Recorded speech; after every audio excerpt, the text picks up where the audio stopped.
Good morning, people! Happy Sunday sa lahat! And this is our first sponsory of the week. Medyo matagal-tagal na rin hindi naka-Nutella sandwich yung mga bata, kaya pagbigyan natin minsan. Ayaw kasi lang nilagyan ng Nutella sandwich, minsan lang naman. Tinanggalan ko yung brown edges ng sliced bread kasi nga ayaw din ng isang alaga namin. So, dinamay ko na lang yung dalawa. Pero mas maganda kasi pag tinanggal dahil malinis tingnan at madali din yan ikat. At para sa hindi alam, yung brown edges na yan ay gagawin nating breadcrumbs. Hindi po yan matatapon. Sa mga susunod na araw, susunod na linggo, baka wala tayong baon serye or worse, wala tayong luto serye, lunch serye.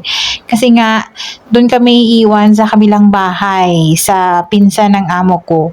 Doon kami iiwan, pati yung mga bata kasi mag-travel itong nanay namin, yung amo kong babae. Susunod yan doon sa amo kong lalaki at yung alaga ko doon sa Barcelona. Ito na nga, yung kanilang side ay nilagyan ko nitong salted stick na crackers. Nilagay ko na lang buo yung isang pack kasi mini pack naman yung pinagbili ni amo.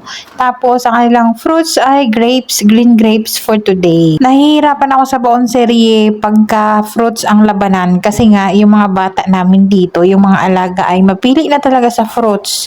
Tanging ito lang at yung mga berries yung kinakain. Yung banana, orange, apple, hindi na nila kinakain yan. Hindi ko masyadong dinamihan yung lagay para talaga ay maubos. At dahil Nutella yan, masarap yan pag may milk. Kaya nag-add ako ng milk at syempre water hindi mawawala para stay hydrated yung mga bata sa school. At dahil wala yung amo kong lalaki, ako yung nakatuka maghatid sundo dito sa aming pangalawang alaga. Ako talaga nagsusundo nito dahil iba yung school kaysa sa mga kapatid. Wait lang, mag-good morning smile muna tayo. Pag wala naman yung amo kong lalaki kasi siya yung maghatid nito lagi. Pag wala naman, ako yung maghatid sa umaga. And that's it for today's Bonserie. Thank you so much for watching.